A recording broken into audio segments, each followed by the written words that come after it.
귀한 말씀 감사합니다. 동일한 본문으로 말씀 전하겠습니다.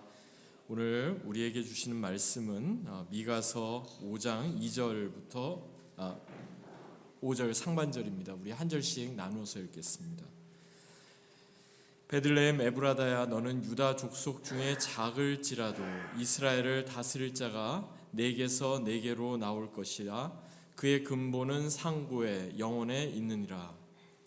그러므로 여인이 해산하기까지 그들을 붙여 그 후에는 그의 형제 가운데 남은 자가 이스라엘 자손에게로 돌아오리니 그가 여호와의 능력과 그의 하나님 여호와의 이름의 위엄을 의지하고 서서 목축하니 그들이 거주할 것이라. 이제 그가 창대하여 땅 끝까지 미치리라. 이 사람은 평강이 될 것이라. 아멘. 평강이 될 것이라는 제목으로 말씀 함께 나누겠습니다. 오늘 특별히 성탄주일 연합예배 함께 하신 모든 분들 하나님께서 크신 은혜와 평강으로 함께 해주시기를 주의 이름으로 간절히 축원합니다. 오늘 본문인 미가서 5장은 대표적인 그 메시아에 관한 예언을 잘 전해주고 있는 본문의 말씀입니다. 먼저 오늘 본문 시작되는 2절에 보니까 이스라엘을 다스릴 자, 즉 메시아가 과연 어떤 분이신지, 어떻게 탄생할 것인지에 대해서 말씀하고 있고요.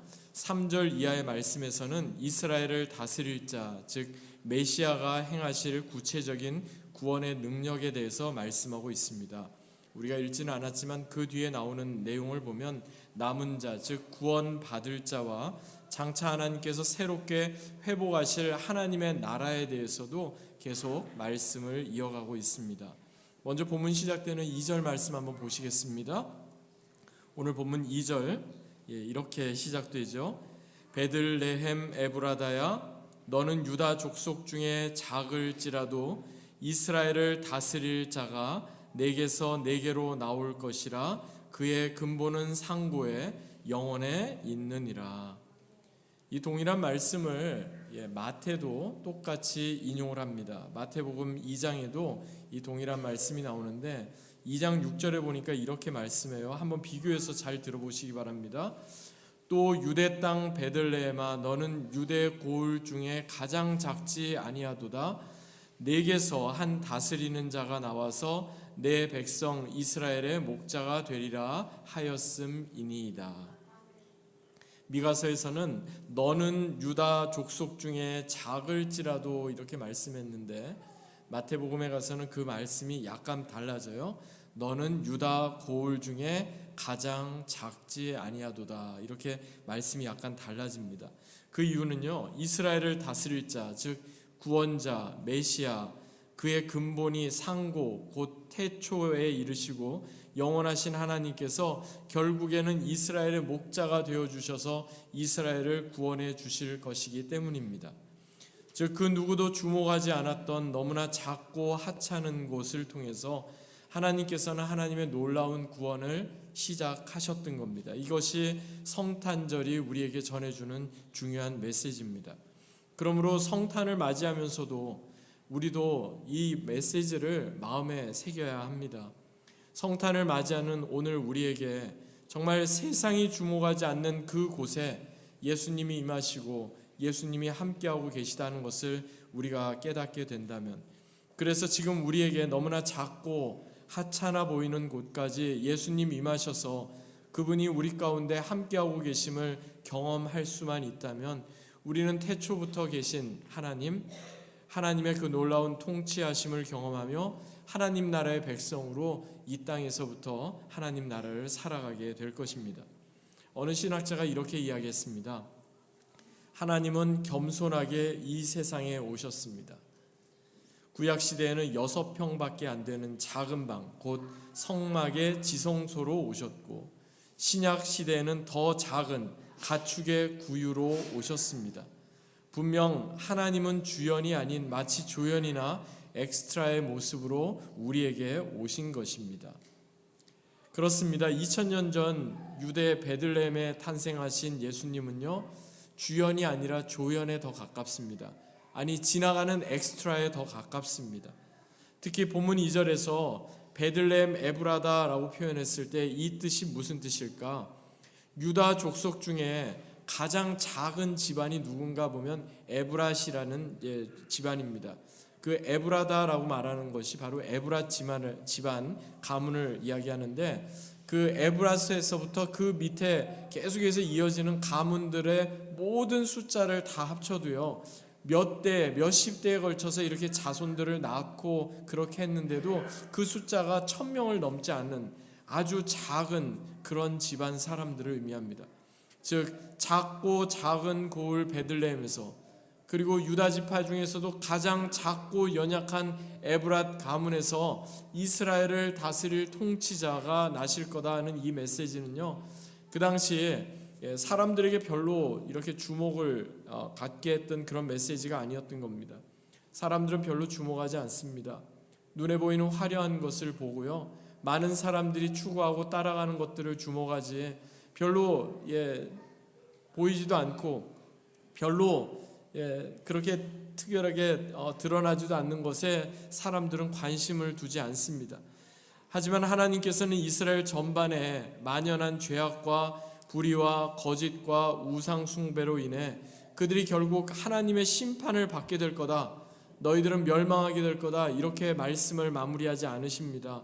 그럼에도 불구하고 작고 작은 고을 베들레헴에서 이스라엘을 다스릴 자, 곧 이스라엘 목자가 탄생하셔서 장차 이스라엘이 이방 나라의 침입으로 멸망을 당하고 이방 나라의 포로로 잡혀가며 사방에 뿔뿔이 흩어지게 되는 비극적인 순간을 맞이하더라도 반드시 이스라엘의 남은 자 렘넌트를 하나님께서는 돌아오게 하실 거다, 이렇게 약속하고 있는 겁니다.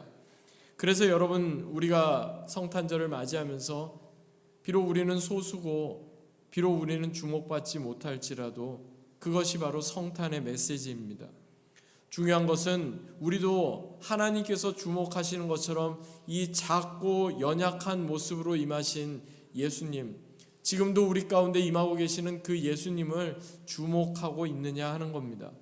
과연 우리도 이스라엘의 신실한 남은 자로 죄 많은 이 세상을 살아가고 있느냐 하는 겁니다.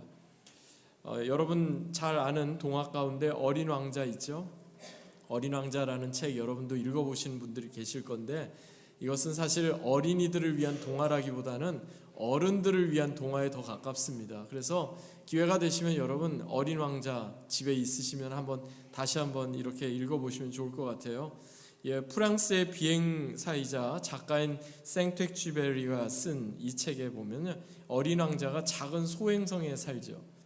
B612라는 작은 소행성에 사는데, 그런데 이 어린 왕자가 매일 아침마다 하는 두 가지의 데일리 루틴이 있습니다. 매일 아침마다 하는 두 가지의 중요한 일이 있는데, 첫 번째는 언제 폭발할지 모르는 화산을 청소하는 일이 첫 번째 루틴이고요, 두 번째는 매일같이 무섭게 자라는 바오밥 나무의 뿌리를 뽑는 일입니다. 이 두 가지를 아침마다 합니다. 여러분은 아침에 일어나서 뭐 하세요? 청소하십니까? 이 어린 왕자는 이 두 가지를 하는데, 사실 성탄을 맞이하는 우리에게도 이 두 가지 일이 필요한 것 같아요. 이스라엘의 남은 자로, 하나님의 평강을 누리는 자로 살기 위해 우리에게도 이게 필요한 것 같아요. 우리도 평소에는 죽은 듯 조용하지만 언제 우리 안에 갑자기 폭발할지 모르는 죄악의 화산, 그러니까 우리 안에 분노가 자리 잡지 않도록 매일같이 그것을 청소하고 쓸어내야 합니다. 그래야 평강이 우리 가운데 늘 유지되는 겁니다. 또 하나는 우리 안에 무섭게 자라는 바오밥 나무의 뿌리처럼 내면 깊숙이 얽히고 설킨 욕망의 뿌리를 하나씩 걷어내는 겁니다. 내 안에 욕망과 욕심이 가득 차 있는데 주님 마음 내게 주십시오 한다고 해서 여러분 그게 되지 않습니다.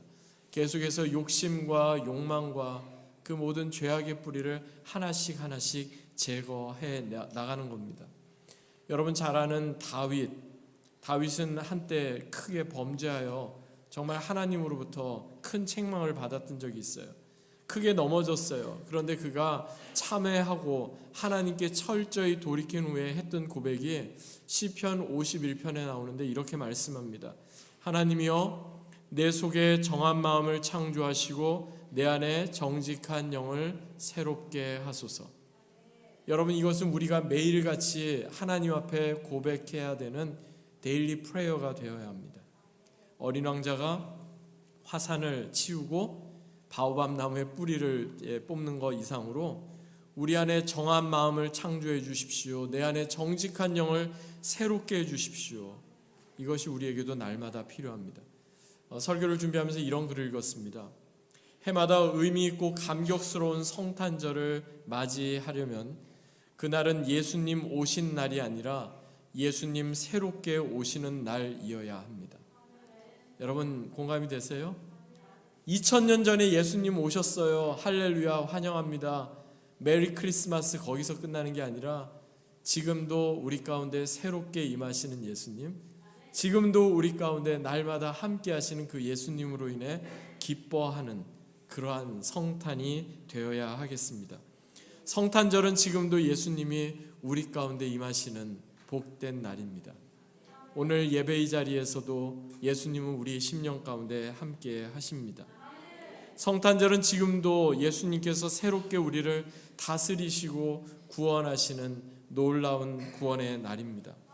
그러므로 예수님께서 평강이 되실 것이다. 오늘 본문에 이렇게 말씀한 것처럼 지금도 우리 가운데 참된 평강으로, 참된 소망으로, 참된 기쁨으로, 그리고 참된 사랑으로 임하시는 예수님으로 인해 날마다 기뻐하며 감사하는 저와 여러분, 우리 내슈빌 한인 장로교회가 되기를 주 예수 그리스도의 이름으로 간절히 축원합니다. 아멘.